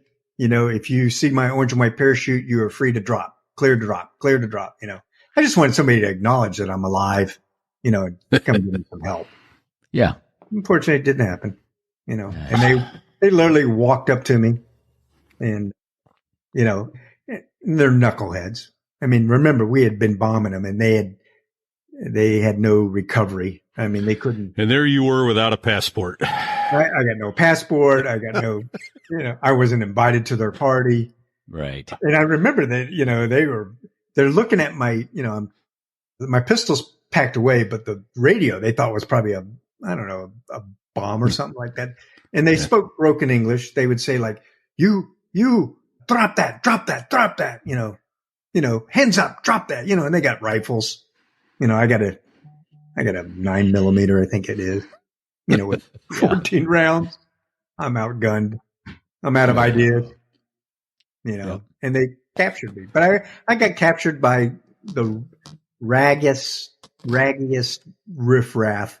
Some were wearing sateen, some were wearing camouflage, some had blue jeans on.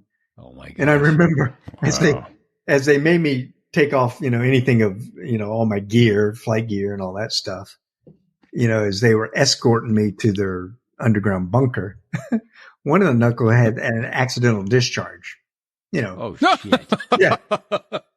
And it, it scared me because Keystone Cops. Yeah. Landed real, near me, and kicked up the sand. I'm thinking, oh my gosh, they're going to kill me, and I didn't think, too much more about it at that one. But just as we got into the bunker, and we walked for about a mile, before they took me to this underground bunker, they had a second accidental discharge. Oh my gosh. Oh, dear God. And now going back and looking at it, so now mistakes were made. To be truthful to your audience, I'm thinking, oh my God, I'm going to be shot and killed. These guys. And they don't even mean to. and they're not even trying. Whoever was in charge of the Iraqis grabbed this kid and was like shaking him and yelling in Arabic. He's probably saying, "You knucklehead, keep your finger off the trigger, you dumb little shit." Yeah, and so all of a sudden they're taking their magazines out of their rifle. And I'm thinking, oh my gosh, the Keystone Cops have captured me, and I'm, this is my fate in life to be captured by these guys. Oh man! So they took me to the underground bunker. The guy that interviewed me or talked to me, offered me water, and that's nice. Yeah, it was nice. But then all of a sudden, this guy comes down, an Iraqi soldier comes into the bunker, and he speaks broken English, and he goes, "I shoot you down. I get 2 of you now." And so he walked up to me and he takes my name tag. So that was going to be one of my questions. Did you meet the guy that got you? And so you did. Well, according to him, he said, "I shoot you down. I get 2 of you now." And I had, whether he did or not. And then because of that, I told you earlier, I went to Iraq back in 2003. And somebody asked me one time, "Hey, you're going back to Iraq where you were captured in a POW. What are you doing?" And I go, "I'm going back to get my name tag." Show title. That's a show title right there. Yep. I'm going back to get my name tag. That dude took my name tag. I had never met him. I met him one time, but he took my name tag, and I'm like, "Hey, that's stealing. We don't do that." So, right? That's great. That is fucking great. And then they bundled me up, put me in a pickup truck, and drove me, through the desert. They waited till nightfall, and I was blindfolded in the middle of a Toyota, some kind of, small truck, a driver, me in the middle, and an A driver, on the side. And, and I remember that as they were driving me through the desert, to higher headquarters, I'm sure, to show off that they just captured a pilot, they would pull over on the side of the road and I would hear jets fly over, and I'm blindfolded. Yeah. and you're thinking, oh shit, I'm going to get bombed by my own guys. That's exactly, Sticks. That's exactly what I was thinking. I'm thinking, fuck, here, okay. I've survived being 17 combat missions. I've been shot down. They didn't shoot me in a parachute. 2 knuckleheads had these accidental discharge. So far I've survived, for the first 12 hours on the ground. Now I'm going to get shot by my own guys because they're just going to see a hot spot pulled over on the side of the road and go, "Hey, I was assigned to kill anything in the kill box." So I'm thinking of Maverick missiles going to go up my tailpipe any minute. Well, so it'll be over and quick, hopefully. They literally thought they would pull over and they'd turn the car off and they'd be really quiet. Did you tell them that didn't work? No, I was just like, oh God. Be very, very quiet. I'm hunting rabbits. I can't make this stuff up. I'm being captured by the Keystone Cops. Oh, man. And trust me, after 30 years, it's easier to laugh now because then I'm sure I was a lot. Yeah, I'm guessing you weren't laughing that night. No, I wasn't laughing. I was just like, Lord, how am I going to survive this? But anyway, they took me to an underground bunker. It wasn't pleasant. I mean, think about it. 17 days they had been bombed by allies relentlessly. Most of them had beards, not fed well. They just wanted to, you saw what happened as soon as we invaded. They gave up quickly. Yeah. But at this point, I bet they were using deodorant though. Oh yeah. Oh sure they were. So they ran me through a gauntlet, and they, just lined up troops on left and the right, and I'm blindfolded, and it was like, hey, run Bart through. They don't know who I am. Yeah, so everybody gets a slap at you. And everybody gets to, it's a football drill. Yeah. Kick, and I can hear him, broken English, Bush. Beat him. We got him. And you just SEER school teaches you, just roll your shoulders up, tuck your head in, survive. You're going to take a hit. 3 different times. I remember you came and gave us a brief at 223 in the ready room. And at one point, you had your eardrums broken. Yeah, that was during interrogation. That's fun, right? Yeah, that's, but again, it's SEER school. Everybody's been to SEER school, most pilots have, right? Survival, escape, resistance, and evasion. I was a graduate in February of 1990, got shut down February of 1991. A year later, you got to put it to good use. Hey, so I'm in my master's program, right? Right. Yeah. And I remember being in my cell. I remember being in my cell in Baghdad, in February, and literally 365 days ago, I was in Brunswick, Maine, going through. Oh my gosh. In a cell. Well, there I was. Well, I kind of want to hear about what happened on April 7th. April 7th. Yeah. Yeah. So at this point in the war, this is, the war, it moved quickly. I mean, the war kicks off mid-March, and by early April, our troops have reached Baghdad. And I will tell you that a lot of the missions leading up to Baghdad sometimes they were very quiet missions. Other times it's a troops in contact and you're very active, but sometimes like I said, we'd come back and we're like, we're bringing all of our weapons home. This is crazy. But now that essentially the war has reached Baghdad proper, things have changed dramatically. And, they stack us up all around Baghdad at this point. So now we're taking off from Kuwait. We're flying up to Baghdad. We're air refueling, and then we just wait. And you have no idea what your tasking will be. You're just waiting. And so on April 7th, this was exactly what we were doing, kind of waiting in that stack. Again, weather's terrible. Can't see the ground below. We don't have any of the weapons that we do when we have in the A-10C. Like, we got to be below the weather. And, we honestly thought we weren't going to do anything that day. It was just there was not going to be a way that we could get in there. And then we get this call, right? We get the call that our guys are taking fire. They need immediate assistance, and everything changes, right? We're going to find a way to get in there. Yeah. And the ground controller describes the situation on the ground for us. We can't see the ground below, but we've got our maps, our paper maps, right? Still paper maps out. And he says, our troops are on the west side of the Tigris River. They're hunkered down. They're awaiting resupply. Our ground troops move so fast to Baghdad that the supply chain is not keeping up. So they're hunkered down. They're awaiting resupply. And meanwhile, the Iraqi Republican Guard has found them. And now they're shooting RPGs into our guys. So he explains this to us and gives us a target strike. We plot it out, and it is the enemy underneath the bridge. So there is a bridge in northern Baghdad, and our target is to hit the enemy underneath the bridge. So we know to do this, we're going to have to use some sort of forward firing gun, rockets, to be able to get at an angle underneath the bridge. And this is all we know. This is all we can see at this point. And we proceed directly over to the target area. It's actually not far away from where our stack is. And I remember my flight lead, he's like, "You ready, Casey?" And, I'm like, "2?" Of course I'm going to be ready.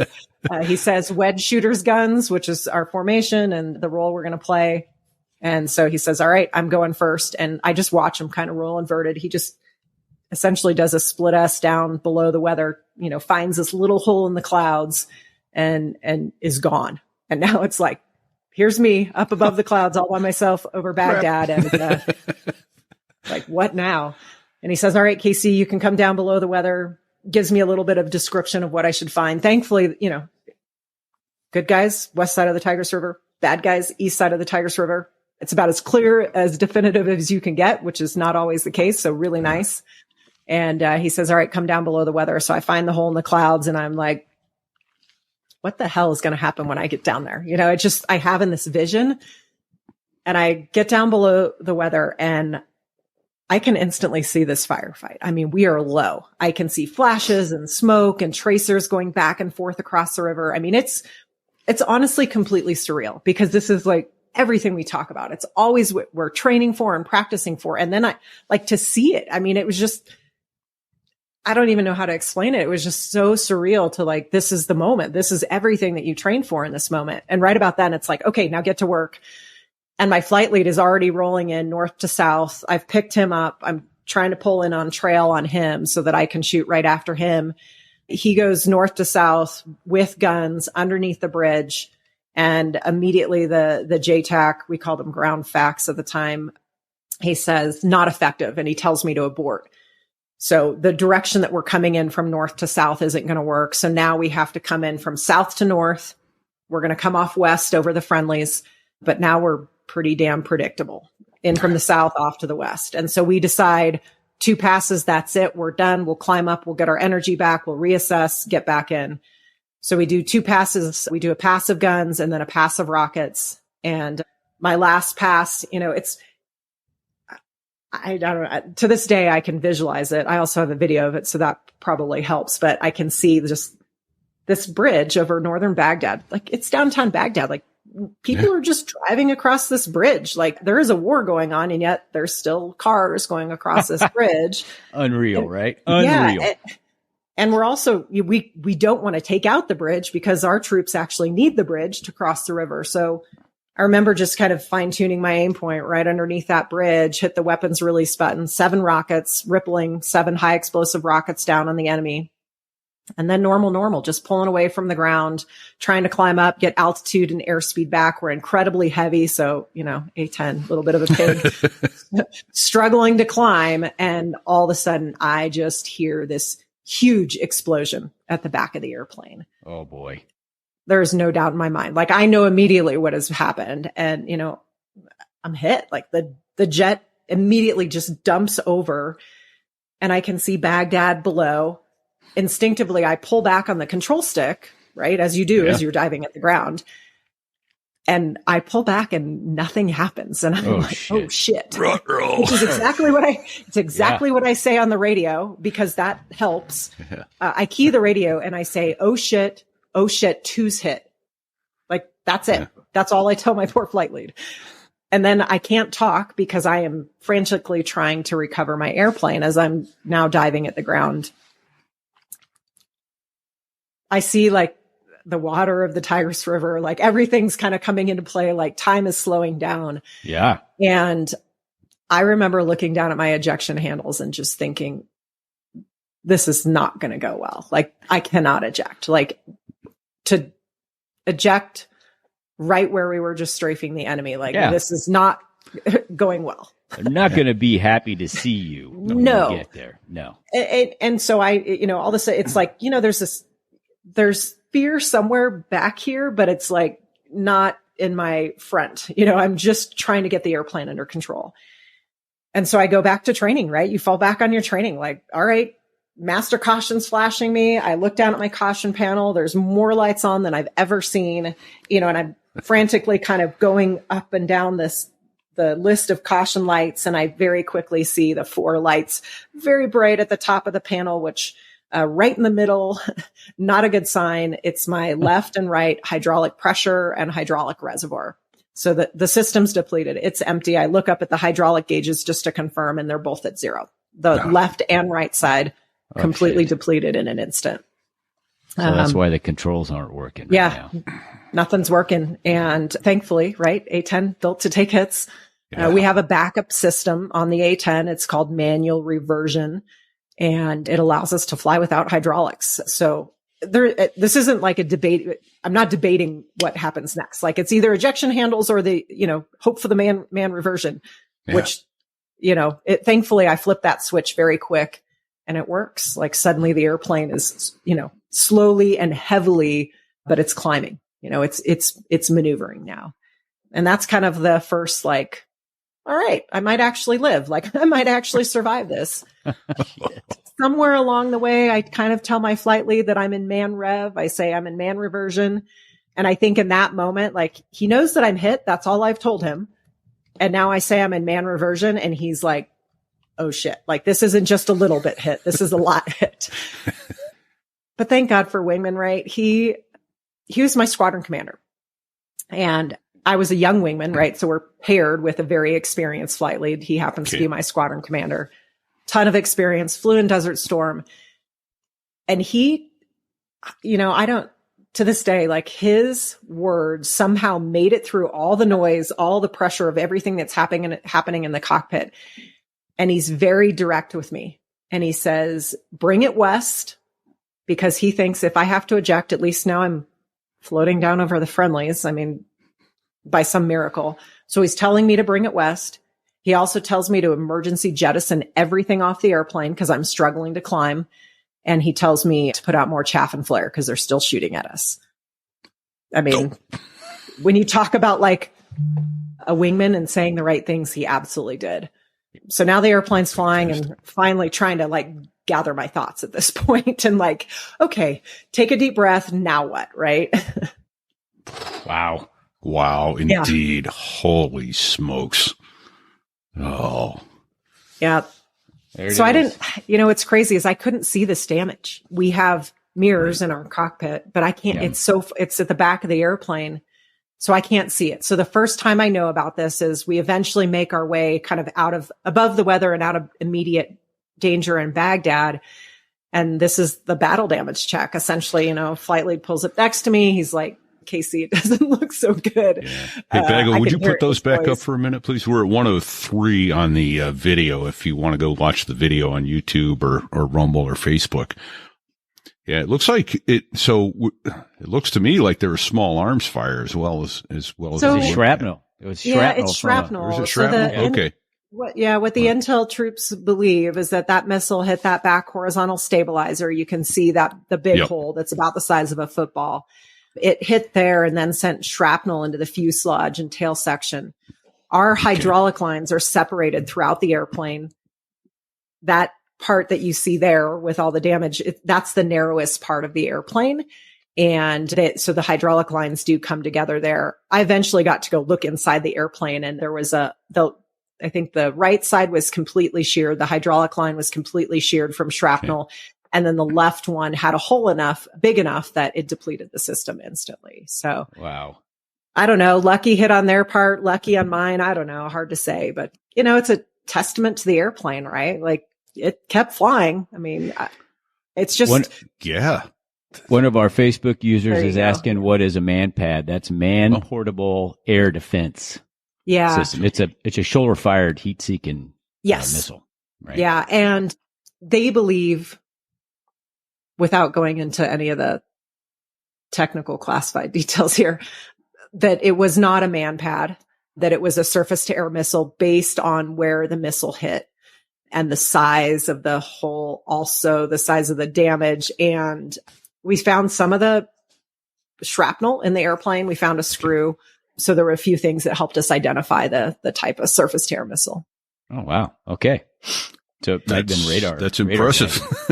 Yeah, that is impressive. They were essentially tracking us. I mean, we were low, right? So we put ourselves at increased risk because our troops on the ground needed it. We're hanging out underneath, clouds. So now we're highlighted and we're predictable because we can only come in from the south. I mean, it just is what it is. And which is why we decided 2 passes and then we're done. We'll climb up, we'll reassess. But the reality is when the troops on the ground need it, right, we're going to go do everything that we can.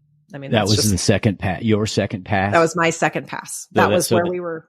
Yeah. So there had been 4 planes through there, right? I mean, you were the fourth pass. So you were getting predictable. Darn it. Yep. Yeah. So, hindsight, right? 1 pass too many, but. Okay. Let's back up just a second, Casey. Yeah. So you salvoed a rocket pod at the targets. Was it effective? Did you ever get BDAs? I know. I was so pissed, right, that I got hit. I was like mad. I was like, seriously, like we're here doing what we're supposed to do. So this is another funny thing. The nerve of those people to shoot at you. That's bullshit. I know, right? I'm working here, people. Can't you see this? My flight lead radios down to the ground controller and is like, hey, my number 2 man's hit. We're out of here. And the shock and they clearly didn't see it. So he was like, good luck. Like, poor guy. Oh, shit. I don't think I met him years later, but he did not know what to say. But, now, so we're over Baghdad. Like, I got an hour to fly this airplane home now. Like, it's heavy. It is very difficult to fly. Will it trim at all? Yeah, that was the next question. Can you trim the pressures off or are you double fisting this thing? I had a little bit. I had some pitch trim. But yes, I am actually flying with both hands. Again, one of the other stories that I had read about from Desert Storm, it's heavy and I don't want to be exhausted when it comes time to potentially try to land the airplane. So I'm flying right hand on the stick, left hand on the stick, both hands. I'm using my knees to kind of give myself a break and trying to figure out what like the right airspeed to fly it at where it's comfortable. But the deal is we don't actually train in this backup system much. We do it once during our initial training. It's like our 5th ride in the program. And we go out, we fly in manual reversion and we're like, this sucks. Don't ever want to do that. And then flip it back, good enough. Yeah. And then I flew it for an hour. The other piece is we never train to land it. We don't, it's too dangerous. Our checklist says attempt under ideal conditions only. Like, I don't know. What the hell does that mean? Exactly. Like, okay, well, you just took some hits. You have no hydraulics. There's never ideal, right? Yeah. So I wasn't really sure how this was going to play out. I wasn't sure if my flight lead was just going to tell me what to do or if I was going to have to make the decision. And I don't know, after we got out of Baghdad, after we did the battle damage check, he was like, all right, Casey, you need to start thinking, are you going to stay with the jet or jump out? And I was like, oh shit, he's giving me the choice. And he says, it's a single seat fighter. Like, it's your decision. I got your back, whatever you decide, but it's your decision, which was awesome, right? Like that he allowed me to do that, but also like terrifying because now I actually have to make a decision. Well, there's so many things that can go wrong in an ejection. Yes. Right? I mean, that's not a guarantee. No, it's not. I mean, it's well, you're really rolling the dice. The other thing that was weighing on my mind a little bit is that I signed a waiver early on in my career. I don't even remember, but I essentially, the minimum weight for ejection seat, there's like a minimum and then there's like the super minimum. So there's one minimum that if you're below the weight for the ejection seat, then you sign a waiver. And then there's the minimum where you can't weight less than or you can't fly it. But I essentially signed the waiver saying, I acknowledge the increased risk for flailing injuries if I eject. And of course I'm going to sign it. Like I want to fly the airplane. So whatever, sign it. Little did I know that would weigh on my mind a little bit in making this decision to either eject or land. But I had an hour to fly the airplane. Like after an hour, I was like, I think I can do this. I felt very comfortable with the way it was flying. I have an awesome flight lead, now wingman with me. And turns out the winds back at our home base were also straight down the runway, which was that Salim? Ali Al Salim? Yeah. Well, sorry. No, it was Al Jaber. Al Jaber. Okay. Yeah. Okay. So you lost your hydraulics. Do I recall the A-10 has like self-sealing fuel tanks? Did your fuel tanks take any hits? Or fuel no, lines? There were definitely shrapnel up in that area. So we have these like foam lining against around all of our fuel tanks. So that prevents fire after battle damage. But, that was another consideration. We, kept checking the fuel, make sure there's no fuel leaking. We bypassed Tallil Air Base, which we had taken over at the time, which was central Iraq-ish. We bypassed that. We decided not to land there. These are the questions or conversations that we're having. I mean, we're like, well, there's no hospital there. There's no ambulance that will, if you crash on landing, there's only one fire truck. So I think we should bypass that and go back to Jaber. I mean, these are the kind of conversations we're having. Right. Because we don't know what's going to happen. Those are real. Those are real conversations. Yeah, real. An hour is a very long time to contemplate, like, are you going to live or are you going to die? Like, are you, do I land? Do I not? I felt like it's a life or death decision. Like I could make the wrong choice here, and like you said, I didn't feel like ejection is hands off to the people that make our ejection seats. I wasn't concerned about it not working. I knew it would work, but there's also risk. And so there's just, there's no good decision here. Like neither of them are good. I don't like either of them, but I have to choose something. Right. But it's a long time to think. And I really, I really tried to stay focused. We did 1,000 emergency checklists, probably more than we needed to, just to kind of stay focused. And I did, those pull out your things pocket come into your checklist and mind. did every one of them because you had to. Yeah. Well, I needed most of them. I mean, no hydraulics, right? The gear don't come down. You don't have flaps. You don't have speed brakes. You don't have brakes. You don't, so it's all these alternate procedures that I'm trying to familiarize myself with, hoping that everything works. terrifying. So did it fly much different once you got the gear down? Did it put a increased pressure? Actually, I kind of felt like once I slowed down and got everything configured again with all these emergency systems, it felt stable to me. Like all of a sudden I was like, okay, it gave me reassurance that I could go forward with landing it. Like I just felt like, okay, I've flown it for an hour. I kind of get a feel for it. We've crossed into friendly territory now. We do the controllability check. We get the gear down. I'm kind of, it's flying stable-ish, like as best as it could be. Guys talk about flying in man rev as like driving a dump truck or a semi truck without power steering. Like I can't really, I don't know what that feels like, but I do know that it was a very heavy stick flying it back, and 300 miles is an hour flight time in an A-10. Wow. Well, obviously you made it back. Yeah. Because I saw a picture of the airplane. It looked like it was sitting on its gear, shot to shit. Yeah. The landing, everything, honestly, it went surprisingly well. I mean, coming back into that final approach, I listened to the audio of the mission about a year ago. And I was surprised at how confident I sounded, like whether I was just totally covering up and, trying to sound good, but I sounded very confident when I made my decision to land it, and everything was fine. Everything looked good. Everything was normal. I was on the speed that I wanted to be at.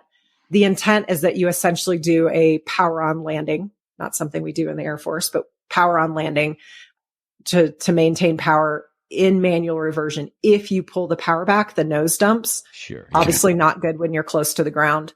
So that power on landing. And right as I got just in the crossing that landing threshold, and it does say this in the checklist that with ground effect, it can create some problems. And I thought the airplane was going to flip over on its back. It just did this quick roll to the left. Ooh. And it was like that heart stopping moment of like, oh shit, did I make the wrong decision? All while I'm yanking the stick back and everything's like leveling out. But it's that one heart stopping moment of like, what the? Yeah. And like I had in my mind that, we have a 0-0 seat. I can eject I can change my mind all the way down, even on the ground. I can change my mind. Can't change my mind if I'm inverted. Yeah. I mean, I could, but not going to go well again. So, right. Heart stopping moment. I yank it back. Everything levels out, and such a huge feeling of relief when the airplane finally, those three wheels hit the ground. I was like, thank God. Right. Like all the things in your life that you think will never happen to you. And like, I was just very grateful, thankful, relieved. I don't know. There's no word that can describe it. I was just so damn happy to be on the ground. Like, right. Survival. Oh, that's awesome. But a true pilot, because, just sound cool on the radio. Of course, that's important, right? Like, I'm going to sound good, because if anything else, if I crash after this, at least I sounded good. Right. Exactly.